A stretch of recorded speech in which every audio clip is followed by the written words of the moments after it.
मैं विश्व आदिवासी दिवस की सभी को शुभकामनाएं देती हूँ और मैं सभी आदिवासियों से एक बात कहना चाहती हूँ कि आज गर्व की तरह तो हम मना रहे हैं, लेकिन हमें अपने अधिकारों के प्रति और भी सजग होने की जरूरत है।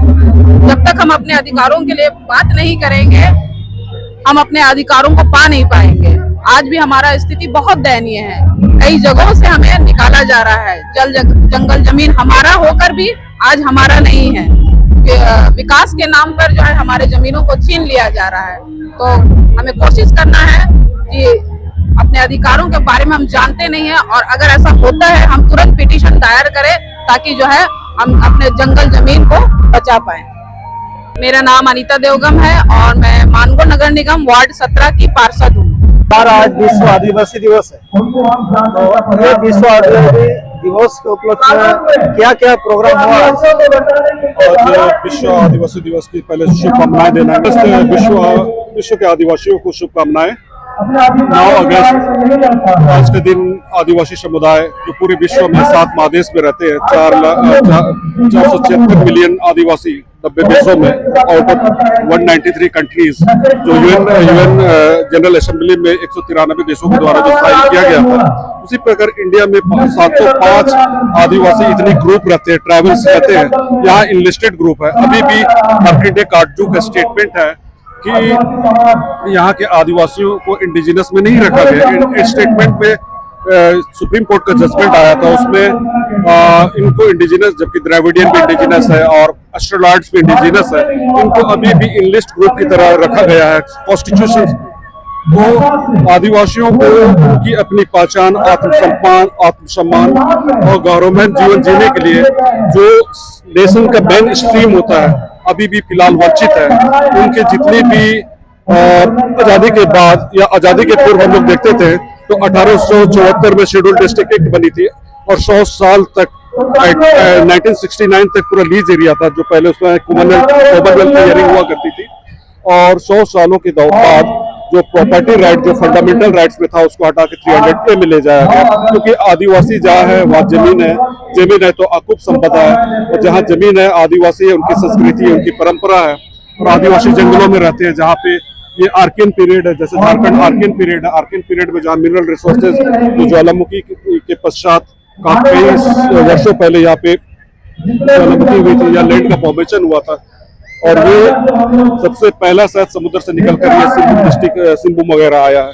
और ये जो दलमा वगैरह, जो नीस वगैरह, जो पहाड़ का जो रूप देते हैं, वो सब आपको संपत्ति सरेंडर का जंगल जाइए मिनरल। तो देश का 40% मिनरल रिसोर्सेस यहाँ से जाता है, पूरे देश का। अभी तो पूर्वी सिंहभूम में लिथियम है, फिर गोल्ड है, और बुंडू एरिया में कुछ एरियाज में गोल्ड का प्लेट एरिया मिला, यूरेनियम है।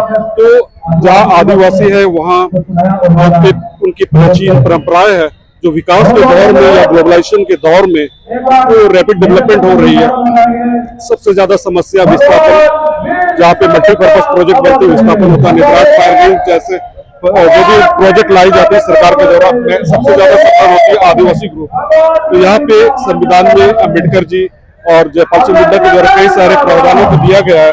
ये शेड्यूल एरिया है, 5th शेड्यूल एरिया है। 5th शेड्यूल एरिया में जो भी कानूनें बनती है, एक्सेप्शन एंड मॉडिफिकेशन से बनती है, उनके स्पेशल प्रावधान है। बावजूद यहाँ पे स्टेट रूल्स लाया जाता है जो इनकंसिस्टेंट है सेंटर एक्ट का। सेंटर में जो भी एक्ट बनी गई आर्टिकल 254 से बनती है, जो संसद के दोनों सदनों में पास होती है, पार्लियामेंट और अपर हाउस लोअर हाउस में पास होकर बिल बनती है, तब पैसा एक्ट बना 96। तो 96 बनने के बाद भी जो आपका एडमिनिस्ट्रेशन एंड कंट्रोल की जो पावर है, जो आपका 7 पॉइंट जो पावर है, उसको कैटाइल करते हुए राज्य सरकार ने अनुमोदित किया है आपका 131 का सब क्लॉज 1 को। और 131 का सब क्लॉज 1 जैसे इस एरियाज में, कोलान एरिया में मुंडा मान की व्यवस्था है, डोकलो सोहार, और दूसरे एरिया में डोकलो सोहार व्यवस्था है, उसी प्रकार पाड़ा व्यवस्था है, जो वहाँ पे उनकी एडमिनिस्ट्रेशन एंड कंट्रोल जो थी, जो स्वशासी को दर्शाती है। तो आपका क्षेत्राधिकार में 3 टियर पंचायत को लाया गया है, और आपका यहाँ पे ग्राम सभा जुरिस्डिक्शन एरिया है।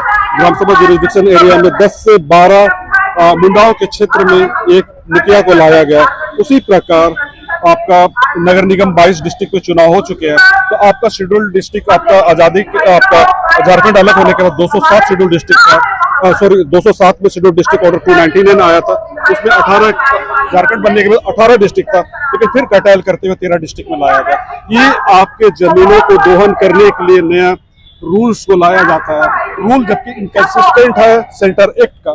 जब पूरा पावर आपको दे दिया जाए तो आपके पास ऑटोनॉमी की पावर है, हमें वो ऑटोनॉमी की पावर चाहिए। जैसे नॉर्थ ईस्ट में इनर लाइन परमिट है, उसी तरीके से हमारा जो एरियाज है स्पेशल प्रोविजन एरिया है, इस प्रावधानों को अक्षर से लागू करें तभी हम लोग समस्त आदिवासी सुरक्षित और संवर्धित हो पाएंगे। अन्यथा जिस तरीके से हमारे मूल्यों और अधिकारों को हरास किया जा रहा है, आदिवासी ग्रुप को आज़ादी का 2047 तक 100 साल होने जा रहा है, आज़ादी का अमृत महोत्सव भी मनाया जा रहा है। आज़ादी का अमृतसर मनाते हुए 47 तक हमारी क्या हस्र होगी, ये इसका अंदाजा अभी नहीं लगाया जा सकता है। जल जंगल जमीन की हम लोग बातें करते हैं, पॉलिटिकल लीडर्स हमारे लिए कोई पॉलिसी नहीं बनाते, रोजगार के लिए कोई पॉलिसी नहीं होता है, एजुकेशन का कोई उचित पॉलिसीज नहीं है। जिस तरीके से यूएन में उनके कल्चरल वैल्यूज को बचाना है, और जो थीम है इस बार का, जो पारंपरिक तरीके से हमारी पहले की जो एंशिएंट समय में जो दाइयाँ थी, वो नेचुरल या साइंटिफिक तरीके से बच्चों को जीवन रक्षण या फिर उनका कल्याण के लिए जो प्रैक्टिकली उन लोग बच्चा को जन्म करते थे, वो एक साइंटिफिक अप्रोच था। ये वर्तमान जिस तरीके से उनके सम्मान के साथ साथ कम्युनिटी डेवलपमेंट को डेवलप, आरोग्य सेंटर जहाँ बने, क्योंकि सुदूर ग्रामीण एरिया में अभी भी बहुत सारे हेल्थ सेंटर नहीं है, जो गरीब से गरीब लोग उनका बेनिफिट नहीं मिल पाता है। लोग खाट में लेके एक एरिया से दूसरे एरिया लेके जा सकते हैं। यूएन जबकि इस वर्ष का थीम है कि सुदूर एरिया के लोगों को भी परस्पर मौका मिले, लेकिन मौका नहीं मिल पा रहा। लोग अभी भी स्वास्थ्य से वंचित है, जो सेवा उनको मिलना चाहिए नहीं मिल पा रहा। लोग खाट में या फिर कंधे में ले जाके डेड बॉडी को ले जाते हैं, कंधे में ले जाके हेल्थ फैसिलिटी का अवेल करते हैं। ये अभी तक की शर्म की बात है। यहाँ के लोगों का मैलन्यूट्रिशन है। ऐसे स्थिति में हमारे लीडर्स, अभी झारखंड में बहुत सारे पॉलिसी लाने की जरूरत है। पॉलिसी के साथ साथ जो सेंटर में जो जाते हैं हमारे एमपी मेंबर ऑफ पार्लियामेंट में, कोई पॉलिसीज की बात नहीं करते हैं। उनका यहाँ से जीते हमारा वोट लेते हैं और हमारा अधिकार से हमें ही वंचित करते हैं। ये दुर्भाग्य है आदिवासियों की, ये दुर्भाग्य है झारखंड की, ये समस्त आदिवासी क्षेत्रों की। जो 10 स्टेट में अभी आदिवासी क्षेत्र है, उनका बहुत सारा जो लैंड का नेचर को चेंज किया जा रहा है, डेवलपमेंट प्रोपोर्शनेट बढ़ते जा रहा है। अभी कई जगह में अडानी अंबानी की कंपनी आएंगे, टाटा की कंपनी आएंगे, कई जगह में आदिवासियों की जमीन हस्तांतरित होंगे। हमारे लिए एक फिर संघर्ष की नई कहानी लिखी जाएगी। तो ये ऐसे संघर्ष से हम लोग को बचने के लिए समस्त आदिवासियों की एकजुटता का आह्वान करते हैं, और युवा पीढ़ी को मेन स्ट्रीम में लाने की जरूरत है, क्योंकि युवा पीढ़ी अभी तक नशे में व्याप्त है। आपके जितनी भी ट्रैवल क्षेत्र में देखिएगा, इस तरह की चीजों का प्रचलन पर्याप्त है, जिसके कारण से आप युवा पीढ़ी फ्यूचर जनरेशन के लीडर बन सकते हैं, फ्यूचर जनरेशन मेन स्ट्रीम आ सकते हैं, लेकिन वो अभी तक मेन स्ट्रीम में नहीं है। उन तमाम चीजों को रोकने की जरूरत है, तभी हम अपने आने वाली पीढ़ी के भविष्य को संरक्षित समझ। धन्यवाद।